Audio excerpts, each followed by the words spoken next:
মমতা বন্দ্যোপাধ্যায়ের অনুপ্রেরণায় গঙ্গাসাগর বকখালি ডেভেলপমেন্ট অথরিটির উদ্যোগে মিউজিক্যাল ফাউন্টেন শো গঙ্গাসাগর গাথা।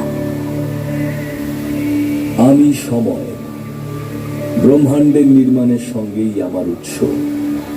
আমি অতীতেও ছিলাম, বর্তমানেও আছি এবং ভবিষ্যতেও থাকব।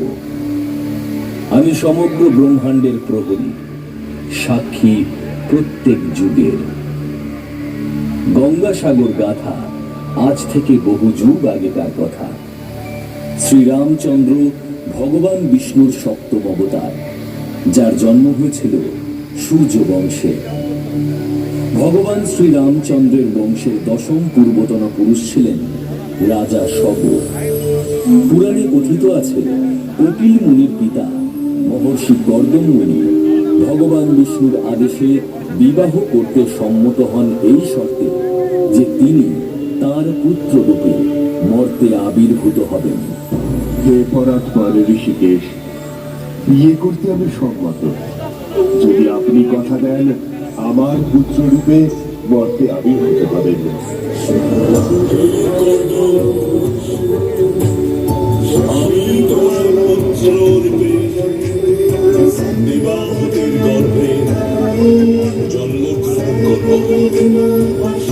শ্রী বিষ্ণু কর্দম মুনির পুত্র রূপে জন্মগ্রহণ করেন মর্তে, যার নাম রাখেন কপিল।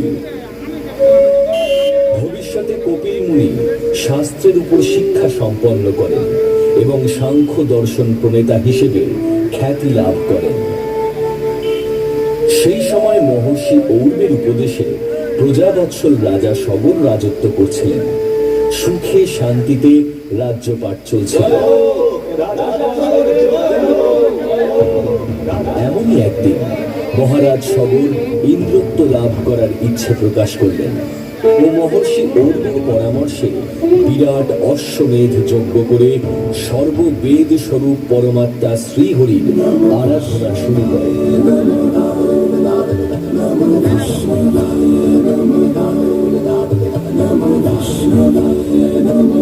এদিকে স্বর্গের অধিপতি দেবরাজ ইন্দ্রদেবের কাছে তার গুপ্তচর খবর দিলেন, প্রভু প্রভু, হে দেবরাজ ইন্দ্র, মর্তে অযোধ্যার সূর্য বংশের রাজা সবর ইন্দ্রত্ব লাভ করতে অশ্বমেধ যজ্ঞ করতে উদ্যত। অসম্ভব!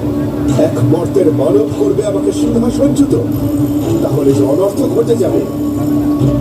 এই মহাযজ্ঞ সমাপনে রাজা সবরের ইন্দ্রপদ প্রাপ্তির যোগ্যতা ও মর্তের মানবের এই সুযোগ লাভের জন্য ইন্দ্র অত্যন্ত শঙ্কিত হলেন।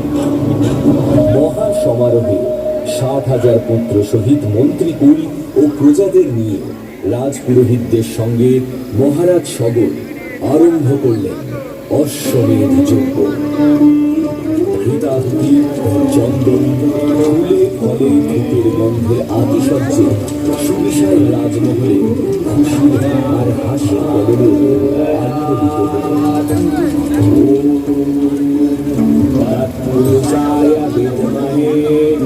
মহাদেবায় ধীমহি। এদিকে ইন্দ্র তার নিপুণ মায়াজালের দ্বারা যজ্ঞে উৎসর্গ করা ঘোড়াটিকে চুরি করে তপস্যারত কপিল মুনির আশ্রম লুকিয়ে রাখেন।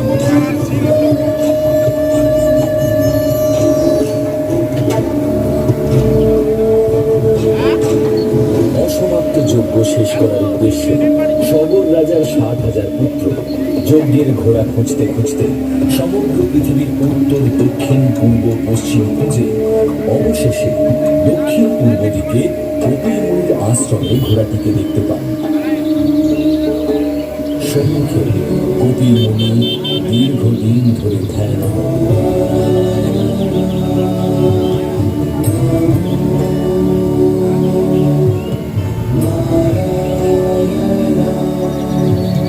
অন্যদিকে দেবরাজ ইন্দ্র তার মায়াজাল সৃষ্টি করলেন, যার প্রভাবে সগরপুত্ররা কপিল মুনিকে ভর্ৎসনা করলেন। দেখে তো মনে হচ্ছে আপনি একজন সাধু পুরুষ ঋষিবর, অথচ চৌর্য বৃত্তির মতো অধর্মের কাজ করলেন। কি বলেছ ভাই ঋষিবর? আপনি এত ধার্মিক হয়ে এমন কাজ করলেন? ধিক্কার আপনাকে! ঠিক ঠিক ঠিক ঠিক ঈশ্বর, ঠিক ধিক্কার আপনাকে! রাজা শহরের ৭,০০০ লাঞ্ছিত করতে থাকেন তাকে, এবং অবশেষে কপিল মুনির ধ্যান বন্ধ হয় ও তার প্রধান তিনি সকল পুত্রদের ভস্মীভূত করেন।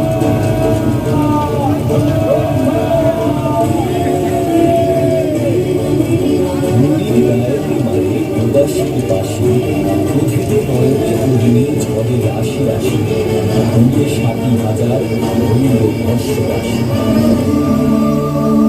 সকল রাজা পুত্রদের মুনির প্রধানলে ভস্মীভূত হওয়ার বৃত্তান্ত জানতেন না। পুত্ররা ফিরে না আসায় রাজা সগর অত্যন্ত ব্যাকুল হয়ে পড়েন। পৌত্র অসমগ্র পুত্র অংশুমানকে পিতৃব্যদের অন্বেষণে তিনি প্রেরণ করেন।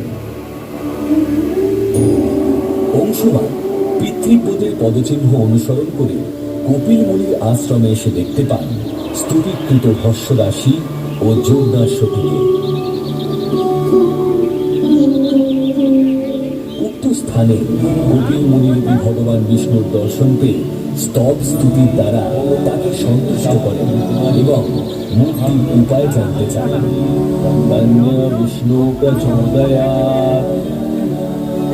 বৎস অংশুমান, আমি তোমার স্তব স্তুতি বন্দনায় অত্যন্ত প্রসন্ন। সগর পুত্ররা আমার আশ্রমে আছে, এই দেখো। এই বলে কপিল মুনি স্তূপীকৃত ভস্যের দিকে দেখান। এই হলো সগর রাজের ৬০,০০০ পুত্রের ভস্য। তারা যজ্ঞের অশ্ব খুঁজতে এসে আমাকে লাঞ্ছনা করেছিল, আমার দীর্ঘদিনের সাধনায় ব্যাঘাত ঘটিয়েছিল। ফলস্বরূপ তারা আজ এই ভস্যে পরিণত। তাদের মুক্তির উপায় কি বিচরণ? সগর রাজের ভার্যা সুমতি হল পক্ষীবর বিনতানন্দনের প্রাণাধিক প্রিয় ভগ্নী। এই উপায় তোমায় বলতে পারবেন একমাত্র তোমার পিতৃব্যদের মাতুল বিনতানন্দন গুরু। তুমি এখন যজ্ঞের অশ্ব দিয়ে যজ্ঞ সম্পন্ন করো বৎস। দেবাদিদেব মহাদেব কর্তৃক বিষ্ণু শ্রীহরি নিজের গুণগান শুনে দ্রবীভূত হন। সেই দ্রবীভূত জলধারা ব্রহ্মা নিজ কমণ্ডলতে ব্রহ্মলোকে রেখেছেন। সেই জলধারাই হল গঙ্গার বহিরঙ্গ।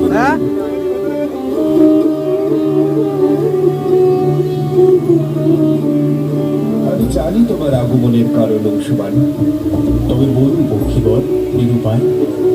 স্বর্গে আছেন পতিত পাবনী পতিত ধারিণী গঙ্গা, তার পবিত্র বাড়িতেই মৃতদের আত্মার মুক্তি সম্ভব। অন্য কোনো জলে তাদের তর্পণ করা সম্ভব হবে না। অংশুমান ভগ্ন হৃদয়ে ফিরে এসে দুঃসংবাদ জ্ঞাপন করেন পিতামহ রাজা সগরকে। এরপর শাস্ত্রবিহিত নিয়মে যজ্ঞ সম্পন্ন হয়। রাজা অংশুমান ও তার পুত্র রাজা দিলীপ মা গঙ্গার তপস্যায় লীন হলেন।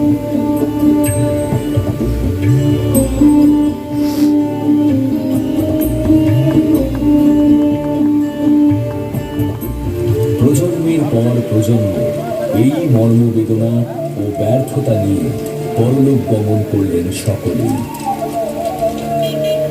রাজা দিলীপের পুত্র রাজা ভগীরথ পিতৃপুরুষের উদ্ধারের জন্য ব্রতী হলেন।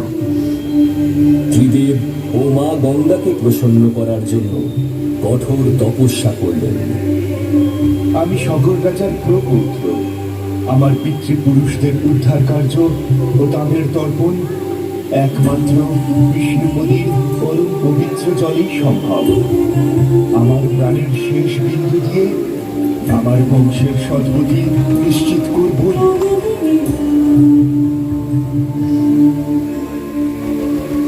দেবী সুরেশ্বরী ভগবতী গঙ্গে স্বর্গ থেকে দেবদেবীরা দেখছেন। ত্রিদেব অর্থাৎ ব্রহ্মা, বিষ্ণু, মহেশ্বর দেখলেন ভগীরথের তপস্যা। রাজা ভগীরথ নিজের কঠোর তপস্যা দ্বারা দেবী গঙ্গাকে প্রসন্ন করলেন। দেবী গঙ্গা দৃশ্যমান হয়ে বললেন, পুত্র, আমার প্রবল স্রোতে সমস্ত পৃথিবীর চিহ্ন ধ্বংস হতে পারে। বৎস, তুমি শ্রী হরির তপস্যা করো, তিনি তোমাকে সঠিক মার্গদর্শন করাতে পারবেন। রাজা সগরের প্রপৌত্র রাজা ভগীরথ শ্রী বিষ্ণুর আরাধনা করতে উদ্যত হলেন। ওম শুক্লাং বরধরং বিষ্ণুং শশিবরণং চতুর্ভুজং প্রসন্নবদনং ধ্যায়েৎ। শ্রী বিষ্ণু ভগীরথ, আমি তোমার আরাধনায় অত্যন্ত প্রসন্ন।